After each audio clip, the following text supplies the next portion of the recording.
Hello दोस्तों, नमस्कार। स्वागत है आप सभी का हमारे यूट्यूब चैनल हेलो एजुकेटर्स पे। जैसा कि हम लोग स्पेशल एजुकेशन के टॉपिक्स कवर कर रहे हैं जो DSSB सेकंड पेपर के लिए है, और यहाँ से अब लगभग हर एग्ज़ाम्स में 1 से 2 क्वेश्चंस या 3 क्वेश्चंस पूछे जाते हैं। सीटेड में भी यहाँ से क्वेश्चंस देखने के लिए मिलते हैं, तो इसलिए ये चैप्टर टॉपिक हर उस व्यक्ति के लिए है जो टीचिंग एग्ज़ाम्स की तैयारी कर रहा है। हम लोगों ने कुछ टॉपिक्स कवर कर लिए हैं, जिसमें से एजुकेशन पॉलिसीज़ हैं जो भी आई हुई हैं अभी तक हमारे इंडिया में, और एक्टों में अगर बात करें तो हम लोगों ने PWD एक्ट वो कवर किया है, RPWD एक्ट वो कवर किया है। उसमें 21 डिसेबिलिटीज़ हैं जो हम अभी कवर कर रहे हैं। ठीक है, यदि आप लोगों ने वो सब नहीं देखा है तो उसका लिंक आपको डिस्क्रिप्शन बॉक्स में मिल जाएगा, वहाँ से आप देख सकते हैं।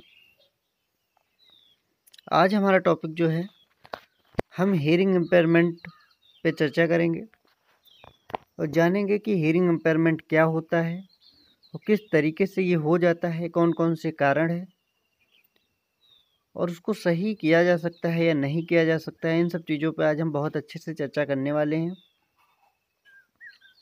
तो आप लोग हमारे साथ बने रहिएगा। यदि आप चैनल पे पहली बार आए हैं तो वीडियो को अंत तक देखें। अगर वीडियो पसंद आता है तो चैनल को अवश्य सब्सक्राइब कर लें ताकि डेली वीडियो आपको मिल सके। चलिए शुरू करते हैं हम hearing impairment. Hearing impairment, hearing मतलब कोई चीज़ सुनाई देना, या कोई सुनने वाला व्यक्ति है उसको हियरिंग बोलते हैं। ठीक है, कि हम सुन सकते हैं, अर्थात हियरिंग। एम्पेयरमेंट मीन्स क्षतिग्रस्त, कमी। ठीक है, तो यदि हियरिंग में कहीं पे समस्या आ रही है, बाधा आ रही है, तो उसको बोलेंगे हियरिंग इम्पेयरमेंट, अर्थात सुनने में समस्या, सुनने में बाधा। ठीक है, अब ये कैसे कैसे हो सकती है कि मतलब हियरिंग इम्पेयरमेंट मतलब श्रवण दोष तब होता है जब कान का एक भाग या 2 भागों में या और तीसरे भाग में प्रॉब्लम्स हो जाती है। हम देखेंगे अभी कि कान के कितने भाग होते हैं। ठीक है, कान के 3 भाग होते हैं, मैं भी आपको बता देता हूँ। तो हियरिंग इम्पेयर्ड का क्या होता है? हियरिंग इम्पेयर्ड अर्थात कान के किसी भी एक भाग में या 2 भाग में प्रॉब्लम्स होती है, तब उसको हियरिंग इम्पेयरमेंट बोला जाता है। और जिससे क्या होता है कि सुनने की जो क्षमता होती है वो नष्ट हो जाती है या प्रभावित होती है, कम सुनाई पड़ता है, या कभी कभी क्या होता है कि पूर्ण रूप से सुनाई देना बंद हो जाता है। ऐसे बालक को जो है हियरिंग इम्पेयर्ड चाइल्ड बोलते हैं। ठीक है, अब हम आगे चलते हैं, इसकी कुछ और डिफिनेशंस देख लेते हैं कि हियरिंग इम्पेयरमेंट के बारे में। RPDW एक्ट के अनुसार, rights of person with disability act जो 2016 में आया है, उसके अनुसार क्या कहा गया है, क्योंकि क्वेश्चंस जो है यहीं से बनता है कि rights of person with disability के अनुसार हियरिंग इम्पेयर्ड में जो डेफ की बात की गई है उसका डिग्री ऑफ हियरिंग लॉस कितना है। ठीक है, इस तरीके से क्वेश्चंस बनता है, तो अभी हम देखने वाले हैं।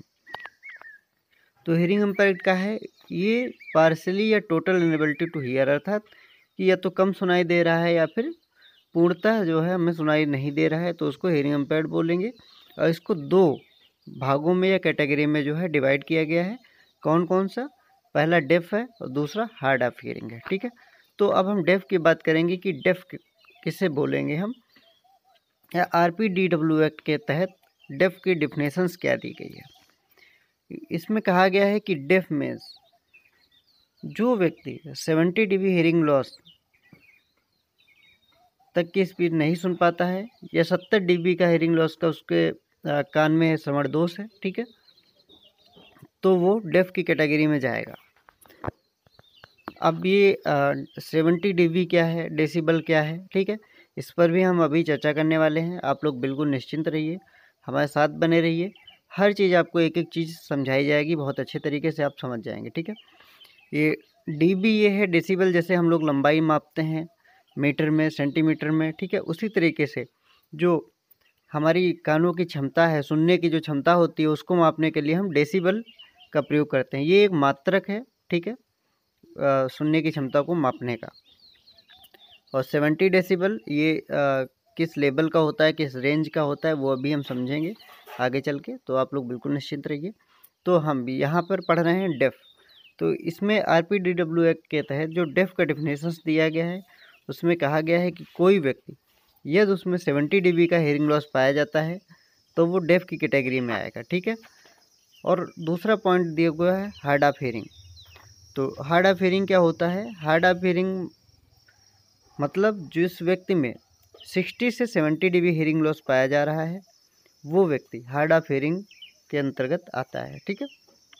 ये दो कैटेगरी जो हैं उसको RPDW एक्ट में रखा गया है, ठीक है, डेफ और हार्ड ऑफ हेयरिंग। तो यहाँ से क्वेश्चन ये बनता है कि RPWD एक्ट के तहत डेफ को कितने डेसिबल का हेयरिंग लॉस होना आवश्यक है, ठीक है। तो डेफ के लिए 70 dB हेयरिंग लॉस की आवश्यकता होती है और हार्ड ऑफ हेयरिंग को डिफाइन करने के लिए 60 से 70 dB मतलब इसके बीच का होना चाहिए ना, इससे नीचे अगर होगा तो वो हार्ड ऑफ हेयरिंग में नहीं आएगा, ठीक है। अब हम आगे चलते हैं। अब यहाँ पे देखते हैं कि कितने टाइप्स हैं हेयरिंग लॉस के, ठीक है, कौन कौन से टाइप्स हो जाते हैं। तो जैसा कि इमेज में भी दिख रहा है 3 टाइप्स हैं, ठीक है। पहला जो है कंडक्टिव हेयरिंग लॉस है, ठीक है। दूसरा जो है सेंसरी न्यूरल हेयरिंग लॉस है और तीसरा जो है मिक्स्ड हेयरिंग लॉस है। इसको जो है ऐसे इंग्लिश में ही पढ़िए और हिंदी में आप पढ़िएगा भी मत, क्योंकि बहुत अजीब से नाम हो जाते हैं, ठीक है, और काफ़ी प्रॉब्लम्स होती है उसको बाद में कहीं भी अगर आप आएंगे एग्ज़ाम में भी आता है तो कंडक्टिव हेयरिंग लॉस ही लिख के आता है, ठीक है। तो अगर हिंदी में भी आता है तब भी कंडक्टिव हेयरिंग लॉस लिख के आता है, तो इसलिए आप लोग इसको इंग्लिश में ही पढ़िएगा। ये 3 टाइप के हेयरिंग लॉस हैं। पहला conductive hearing loss, sensory neural hearing loss और तीसरा है मिक्स्ड हेयरिंग लॉस। अब हम इन पे बहुत अच्छे से चर्चा करने वाले हैं, तो चलते हैं, शुरू करते हैं। तो कंडक्टिव जो हेयरिंग लॉस होता है वो किसे बोलते हैं अभी हम देखने वाले हैं। अब ये हमारा ईयर है, कान का स्ट्रक्चर है, ठीक है, आप सबको दिखाई दे रहा होगा अच्छे से। और इस स्ट्रक्चर में आप लोग देख रहे होंगे इसको 3 पार्टों में डिवाइड किया गया है, मैं बता देता हूँ। हाँ, तो ये लिखा हुआ है आउटर ईयर, ये आप देख सकते हैं आउटर ईयर लिखा हुआ है, अर्थात जो हमारा बाहर का हिस्सा होता है कान का, ठीक है, जहाँ से आवाज़ जाती है अंदर, तो ये जो होता है इसको आउटर ईयर बोलते हैं, अर्थात बाहर का हिस्सा। फिर ये यहाँ से यहाँ तक ईयर कैनाल होती है, अर्थात एक नली टाइप की होती है, ठीक है, जिससे आवाज़ अंदर जाती है।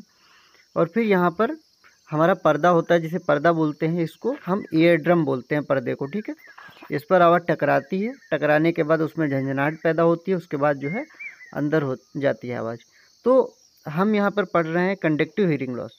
तो कंडक्टिव हेयरिंग लॉस जो है वो 2 जगह होता है, अर्थात आउटर ईयर में मतलब आवाज़ बाहर से प्रवेश नहीं कर पा रही है, ठीक है। और ये जो होता है ये यहाँ से यहाँ तक ये आउटर ईयर होता है, अर्थात पर्दे तक जो है वो आउटर ईयर है। और पर्दे के बाद ये जो दिख रहा है मिडिल ईयर, ये मिडिल ईयर दिख रहा है, ये ब्लू वाला जो है ये मिडिल ईयर है, ठीक है। तो जब आउटर ईयर और मिडिल ईयर दोनों में कहीं ना कहीं पे प्रॉब्लम्स होती है तब उसको कंडक्टिव हेयरिंग लॉस बोलते हैं, ठीक है। इनर ईयर जो है वो बिल्कुल करेक्ट है, इसमें कोई प्रॉब्लम नहीं है। यहाँ पे देखिए सही का टिक भी लगा हुआ है, ठीक है। यहाँ पे दोनों में गलत का निशान लगा हुआ है, अर्थात कि यहाँ से आवाज़ नहीं जा रही है, ठीक है। अब यहाँ पे कौन कौन सी चीज़ें हमें देखने के लिए मिल सकती हैं उस पर हम अभी चर्चा करने वाले हैं।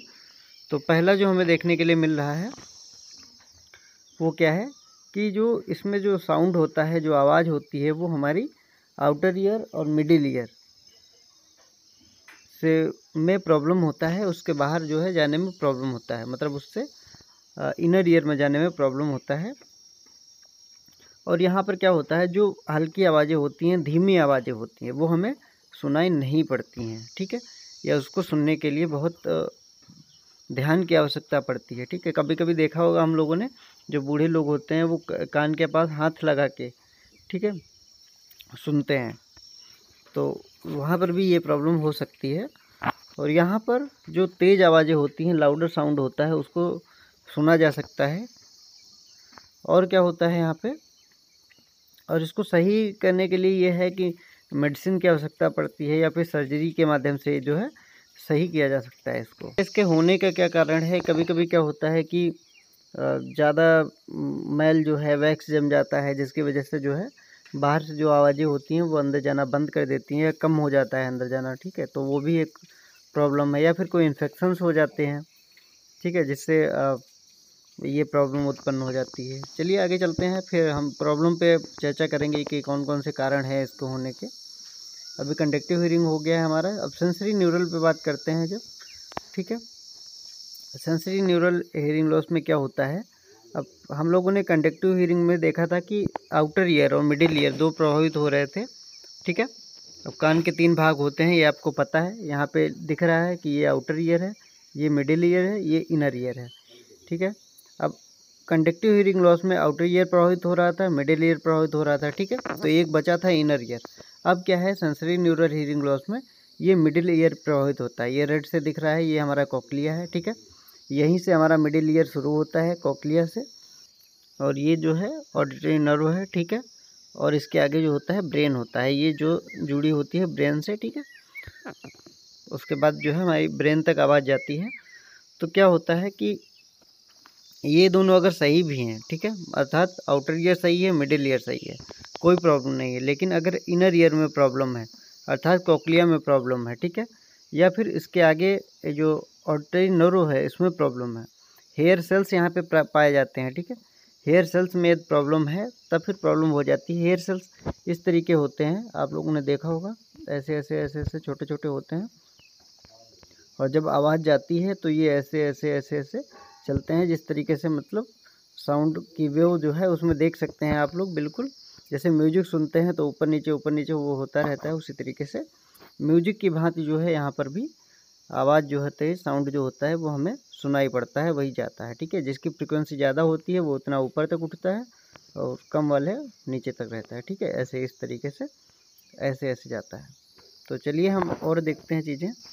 तो ये जो है हेयर सेल्स की वजह से हो जाता है, ठीक है, हेयर सेल्स में प्रॉब्लम हो जाती है जिसकी वजह से ये सेंसरी न्यूरल हियरिंग लॉस हो जाता है, या फिर कोई कॉक्लिया में अगर प्रॉब्लम है तो उसकी वजह से भी हो जाता है, और ट्रेन नर्व में प्रॉब्लम है उसकी वजह से हो जाता है। अब आगे चलते हैं, अब हम देखते हैं मिक्स्ड हियरिंग लॉस। मिक्स्ड में जो होता है कि पूरा सिस्टम ही प्रॉब्लम हो जाती है, अर्थात हमारा outer ear, middle ear, inner ear, ये जो है कंडक्टिव और सेंसरी हियरिंग लॉस का जो है मिक्सचर होता है कि दोनों में प्रॉब्लम हो जाती है, तो हमारा मिक्स्ड हियरिंग लॉस होता है, ठीक है। अब क्या क्या कारण है इसके, मान लीजिए कि ज़्यादा दिन तक इन्फेक्शन रहता है, ठीक है, कान में, जिस वजह से ये हो जाता है, या फिर हड्डियों में कोई प्रॉब्लम हो रही है तो वहाँ पर भी हो सकता है। कोई सर्जरी हमने कराई है जिसकी वजह से कभी कभी सर्जरी की वजह से जो है हियरिंग आ जाती है, लेकिन ऐसा नहीं देखा गया है कि ज़्यादातर नहीं हो पाता है, ठीक है। और कौन कौन सी सर्जरी हैं अभी हम लोग उस पर भी चर्चा करेंगे, ठीक है। चलिए आगे चलते हैं। तो यहाँ तक आशा है आपको समझ आ गया होगा। अब हम कारण देखते हैं कि किस कारण की वजह से ये कंडक्टिव हियरिंग लॉस हो जाता है, ठीक है। तो बहुत सारे इसमें रीजन्स हैं। इसमें पहला है जो ईयर वैक्स होता है, जो हमारा मैल होता है कान का, वो जो होता है धीरे धीरे बढ़ने लगता है, ठीक है, वो इकट्ठा होने लगता है, जमा होने लगता है, और उसमें हम कभी कभी क्या करते हैं कि तीली से, ठीक है, या कोई छोटा लकड़ी लेते हैं, उसकी वजह से वो निकालने की कोशिश करते हैं, लेकिन वो निकलता नहीं है, वो और अंदर चला जाता है, जिससे क्या होता है इन्फेक्शंस हो जाते हैं, या फिर वो और ज़्यादा इकट्ठा हो जाता है, तो यहाँ पे प्रॉब्लम हो जाती है, ठीक है। दूसरा क्या है ग्लू ईयर, इसमें क्या होता है कभी कभी क्या होता है कान जो होता है वो उससे एक तरल पदार्थ निकलने लगता है, तो गांव की भाषा में बोलते हैं कि कान जो है वो बहने लगता है, ठीक है, तो जिसकी वजह से भी प्रॉब्लम्स हो जाती हैं। और क्या होता है कि इन्फेक्शंस की वजह से प्रॉब्लम हो जाती हैं, यदि मिडिल ईयर में या फिर आउटर ईयर में कहीं प्रॉब्लम हो गई है तो वहाँ पर भी ये प्रॉब्लम देखने के लिए मिल जाती है, ठीक है। और जो ईयर ड्रम है उसमें यदि कहीं पे प्रॉब्लम है या वो उसमें छेद है तब भी ये चीज़ प्रॉब्लम देखने के लिए मिलती है, ठीक है। और क्या है, अब हम causes of sensory neural hearing loss देखेंगे। तो सेंसरी न्यूरल अर्थात जब हमारा इनर ईयर, ठीक है, जहाँ पर हेयर सेल्स थे, जहाँ पर म्यूजिक की तरह आवाज़ जा रही थी हमारे अंदर, यदि उस भाग में हमें प्रॉब्लम है तो उसको बोलेंगे सेंसरी न्यूरल हियरिंग लॉस, ठीक है।